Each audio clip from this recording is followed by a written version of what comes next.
Hi everyone, I am the first reporter of Group 1. So our topic is about Incoterms 2020. When we say Incoterms 2020, mao ni ang shipping terms nga gibuhat or gipublish ni ICC. So which means International Chamber of Commerce. So this Incoterms is only for international shipping. So therefore, we don't need Incoterms for domestic shipments. So when we say commercial naman, it's all about activity of buying and selling goods, trading goods. So terms, there are 11 terms which have 4 groups. So it is EFCD terms. So under E terms, there are EX works. Under F term is free alongside ship, free on board, and free carrier at. So under C is CFR, CIP, CPT, CIP. So under D, DPU, DAP, DDP. So in short, Incoterms 2020 nga sa una kay Incoterms 2010. So there are certain changes from Incoterms 2010 to 2020. So parehas aning insurance coverage ng CIP o kaning DAT, which is katong delivered at terminal. So kay sa una daghan kaayo galibog sa word ka terminal. So naaman siya meaning, but kakalibog jud ang gihapon ang contracting parties. So gihimo na lang siya og DPU, which means delivered at place unloaded. So para mas dali siya mag-get sa mga contracting parties kay place naman siya and any place. So in short, Incoterms 2020 maoning internationally accepted shipping term rules, internationally accepted shipping rules. So maoni siya ang guides for the seller and buyer nga gusto mo import o gikan sa laing nasod or laing country o sa katong gusto mag-export into another country. So para mag-guide sila kung unsaon ang payment, especially ang payment, ang delivery, of course, ang responsibilities. So, responsibilities ni buyer o seller kay if ma-damage or mawala ang goods, kabalo sila kung asa sila or kinsa ang responsable atong concern. Topic is about the chart of Incoterms. The blue section display the different types of Incoterms beginning from left to right. And the green section shows the group, any mode or mode of transport, and the sea and the inland waterway transport. The yellow section shows that freight collect terms and the freight prepaid terms. When we say freight collection terms, they are the one who specifically indicates who is responsible for the cost of freight and any addition charges incurred during shipment. If the freight collection is specified, the consignee or the receiver will be responsible for the freight. The freight prepaid and terms specifically indicates who is responsible for the cost of freight and any additional charges incurred during shipment. If freight prepaid is specified, it means the shipper or the consignor is responsible for the freight. Location. Starting from the left side is the exporter or the seller of the goods. Beginning of the seller's warehouse, the products leave the warehouse and loaded on the board of vessel and get shipped through the port of destination, pass through customs at the arriving country, and then delivered again through the buyer's location. The Incoterms flowchart. This chart also shows that the rules of transport, which is the rules for any mode or modes of transport, and the rules for sea and inland waterway transport. The rules for any mode or modes of transport consist of EXW or X Works, FCA or Free Carrier, CPT or Carriage Paid, 2, CIP or Carriage and Insurance Paid, 2, DAP or Delivered at Place, DPU or Delivered at Place Unloaded, and DDP, Delivered Duty Paid. EXW or X Works, often used when making an initial quotation for the sale of goods without any cost included. EXW means that the seller makes the goods available at their premises or at another named place. Examples are works, factory, warehouse, and etc. The seller does not need to load the goods on any collecting vehicle, nor does it need to clear the goods for export. Next is FCA or Free Carrier. FCA can have two different meanings, each with varying levels of risk and cost for the buyer and seller. FCA is used when the seller delivers the goods cleared for export at a named place which is their own premises. FCA is used when the seller delivers the goods cleared for export at a named place which is not their premises. In both instances, the goods can be delivered to a carrier nominated by the buyer or to another party nominated by the buyer. Next is CPT, or Carriage Paid To. Under CPT, the seller pays for the carriage of goods up to the named place of destination. CIP, or Carriage and Insurance Paid To. Similar to CPT with the exception that the seller is required to obtain minimum insurance for the goods while in transit. Next is DAP, or Delivered at Place.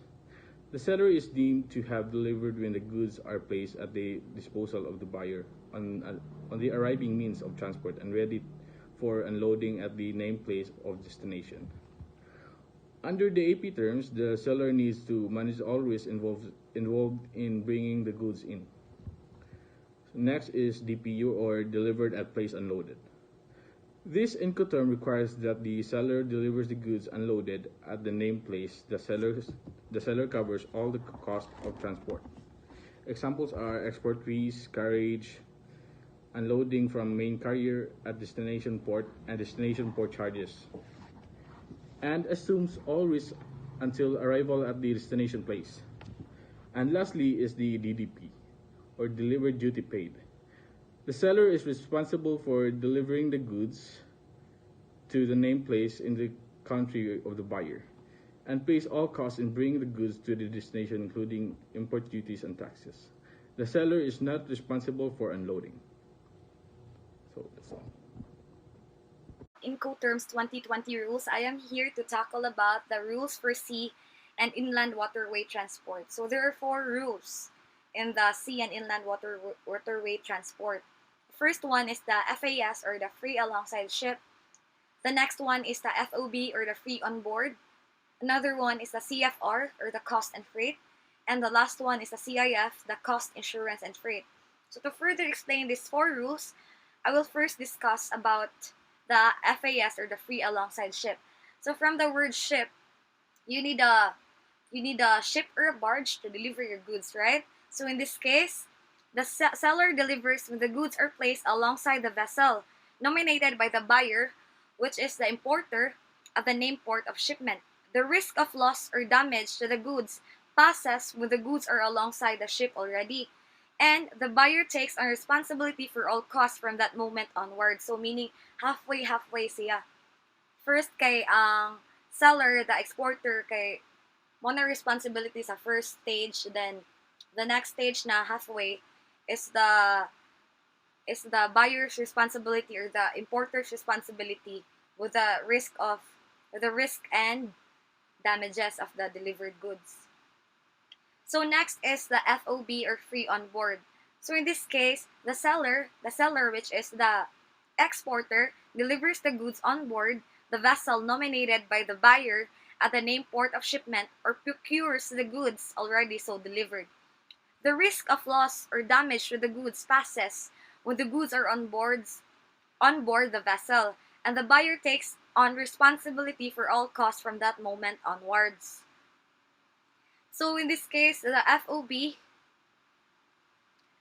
include the transportation of the goods to the port of shipment, loading the goods onto the shipping vessel, freight transport, insurance, and unloading and transporting the goods from the arrival port to the final destination. So next is the CFR, or the cost and freight. So in this case, the cost and freight, the seller delivers the goods on board the vessel.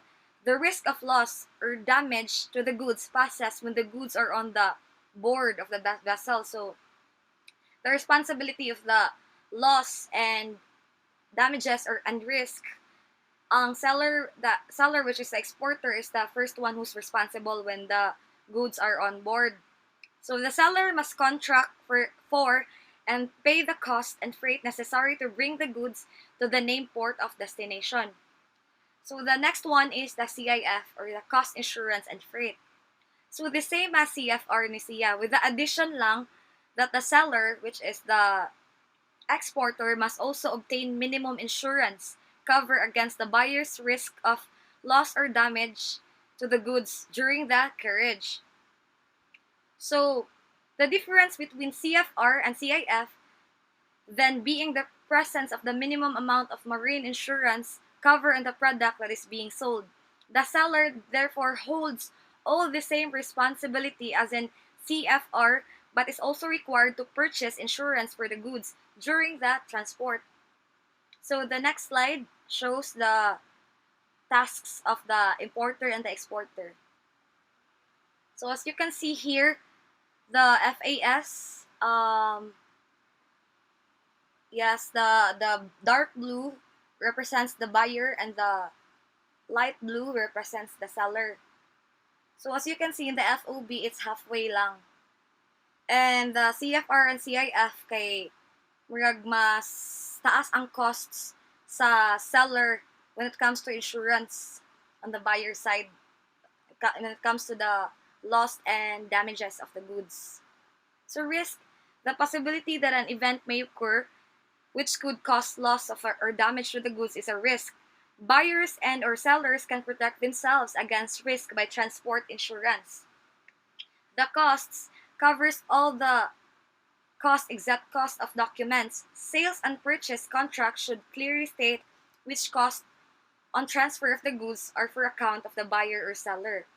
And the insurance, transport insurance, the responsibility of the seller. So insurance kay more on responsibility siya sa exporter, which is the seller.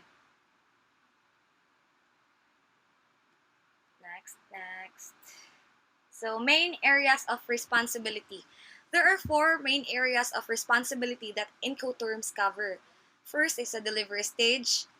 Next, transportation stage. Next, documentation of formalities and the insurance. So in the delivery stage, this is where the seller and the buyer makes an agreement for the details of the cargo's final delivery, and the goods exchange hands and the seller's responsibility ends. So after mapas ang responsibility sa seller to the buyer, wala na responsibility ang seller after sa responsibility. Kay mapasa naman siya sa responsibility sa buyer, which is the importer. Next is transportation stage. Incoterms set out which party is responsible for transportation costs, how these costs are shared, or whether each party takes responsibility for different stages of transportation, like deal siya ba between the buyer and the seller, in which kinsa responsible sa transportation cost, kinsa ani nga cost during the transportation stage.